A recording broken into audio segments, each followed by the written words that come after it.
संदीप जी ऐसा है कि ये जो आपकी अजम्पशन है ना, ये जो आपने पहले ही तय कर लिया कि बोलने नहीं देंगे या बोलने नहीं दिया जा रहा, देखिए जब तक इनमें से कोई कहना देना आपसे कि संदीप जी मैं आपसे कह रहा हूं मुझे बोलने नहीं दिया जा रहा है, तब तक कृपा करके आप उन लोगों को बेइज्जत ना करिए। अरे मैं आपकी परिपक्वता का यही तो कायल हूं। मैं उस दिन भी कह रहा था आपसे, आम आदमी पार्टी का जब झगड़ा चल रहा था, मैंने कहा आम आदमी पार्टी अभी अपरिपक्व है, वो अपनी रंजिश खलिश सार्वजनिक कर देती है। आप लोग इतने परिपक्व हो गए हैं कि वो आप साइलेंटली करते हैं सारे काम। वो जो होता है ना, ऐसी डोज देते हैं पता भी नहीं लगता कि क्या हुआ और आदमी हाशिए पर चला जाता है। अच्छा संदीप जी वैसे अच्छी चीज है ना ये। अच्छा, राजनीति में मतभेद होते हैं लेकिन उनको मतभेदों की जगह मनभेदों में परिवर्तन करके जनता के सामने तमाशा करके जनता की आस्थाएं राजनीति से ही खत्म कर देना, मुझे तो लगता नहीं कि कोई बहुत अकलमंदी का काम होता है। मतलब चैप्टर क्लोज है ना। लाल कृष्ण आडवाणी, मुरली मनोहर जोशी, इनके लिए अब पार्टी में जगह नहीं है। आपने एक वो मार्गदर्शक मंडल बनाया भी, आज तक तो उसकी बैठक भी नहीं हुई। अब मार्गदर्शक मुखदर्शक हैं, उनको कहिए ना कि भैया घर बैठिए। संदीप जी देखिए, संदीप जी हम लोग अभी चर्चा करें राष्ट्रीय कार्यकारिणी की।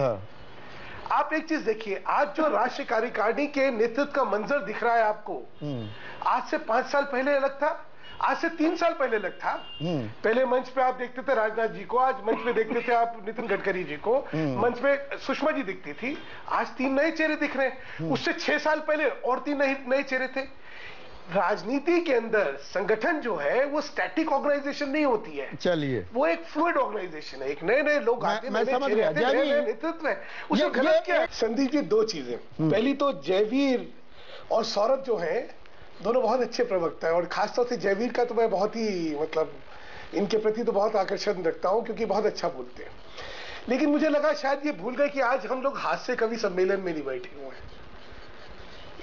एक वो जफर साहब का शेर था बड़ा अच्छा है, इतना बदनसीब जफर कब्र के लिए 2 गज जमीन ना मिली कुएं यार में। ये है इतिहास नरसिम्हा राव जी का। और सीताराम केसी जी को तो शायद भूल ही गए वो, ये कि बाथरूम के अंदर बंद कर दिया गया था और उसके बाद हमें समझा रहे कि बुजुर्गों का कैसे सम्मान करा जाता है। अच्छा, तो आप इनसे सीख रहे हैं? घर खुद के शीशे के हो, क्यों पत्थर मार रहे हो? तो आप इनसे सीख रहे हैं, आप जयवीर से सीख रहे हैं, उनकी पार्टी से सीख रहे हैं। एक सेकंड संदीप जी एक सेकंड। एक और कहावत बड़ी अच्छी है कि बेगानी शादी में अब्दुल्ला दीवाना नहीं होना चाहिए। अच्छा, हमारे काम हम पे छोड़ दीजिए। अब आती है बात, अब आती है जो आपने कहा संदीप जी ने। किसी भी राजनीतिक संगठन का एक बहाव होता है, अगर पानी का बहाव रुक जाए तो सड़ान आती है। बहाव में चीजें चलती हैं, नया नेतृत्व आता है, नए लोग आते हैं, नए चेहरे आते हैं, बाकी जो होते हैं उनका आशीर्वाद हमेशा रहता है।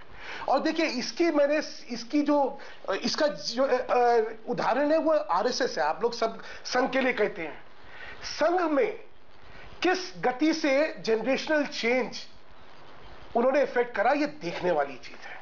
और शायद वही हमें प्रेरणा का स्रोत मिला, क्योंकि इतने बुजुर्ग प्रचारक वहां हैं मौजूद जिन्होंने सारी जिंदगी अपनी लगा दी। अब आपने अहम बात कह दी यहाँ पर सुधांशु। अब आप साहब गोई से बात करते सुधांशु। अब मेरा सीधा सवाल, अब मुझे ये समझाइए, ये समझाना जरूरी है। आपने संघ का जिक्र कर दिया, एक होता है ग्रेसफुली रिटायर कर जाना, सार्वजनिक जिंदगी से, सांगठनिक जिम्मेदारियों से अपने आप को थोड़ा सा दूर कर लेना। यहां दिक्कत क्या आ गई है बीजेपी में? लाल कृष्ण आडवाणी से जुड़ी सबसे बड़ी दिक्कत यह है कि कितने भी उन्हें संकेत दे दिए गए, वो ग्रेसफुल एग्जिट के लिए तैयार नहीं है। उन्हें 2014 का चुनाव नहीं लड़ना चाहिए था, पर वो चुनाव लड़ते हैं। अब सांसद हैं तो कोई ना कोई जिम्मेदारी देनी पड़ेगी। आपने एक शराड क्रिएट किया मार्गदर्शक मंडल का, उसकी कभी बैठक नहीं हुई, तब भी आडवाणी नहीं माने। उन्हें रिटायर कर जाना चाहिए था या ग्रेसफुली विड्रॉ कर लेना चाहिए था, वो विड्रॉ करने को तैयार नहीं। आपने जितने इशारे करने थे, संकेत देने थे, पार्टी ने अब दे दिए, उसके बाद करे तो क्या करें? यह विडंबना है क्या? संदीप जी, अभी तक तो आपके हाशिए पे पार्टी थी, अब वहां पे जरा आपके तर्कश के बाढ़ नहीं चले तो अडवाणी जी आपके हाशिए पे आ गए, लेकिन बताइए मैं सच कह रहा हूं क्या? देखिए मैं सच कह रहा हूं क्या? बताइए। अडवाणी जी सुनिए सुनिए सुनिए सुनिए, तो ऐसा है, हर व्यक्ति को उसके निर्णय लेने की स्वतंत्रता हमें देनी चाहिए। इन चीजों में कोई कानून नहीं होते, इनमें कोई रूल नहीं होते। ये सरकारी नौकरियां नहीं है कि 60 साल में आपको रिटायर होना है। तो रूल हो गया सुधांशु जी, होता है। ये तो रूल संगठन है। सुधांशु जी, सुकेश बोल रहा हूँ, अब तो रूल हो गया है ना। आपने 75 प्लस वाला तो अप्लाई करता होगा, अब तो रूल हो चुका है। हाँ, मैं आपको बताता हूँ ना सुकेश, क्या है जी से बात पूछना चाहूंगा। जब ये मंत्रिमंडल बनाया गया, हाँ, मैं खत्म कर लूं फिर आप पूछ लीजिएगा।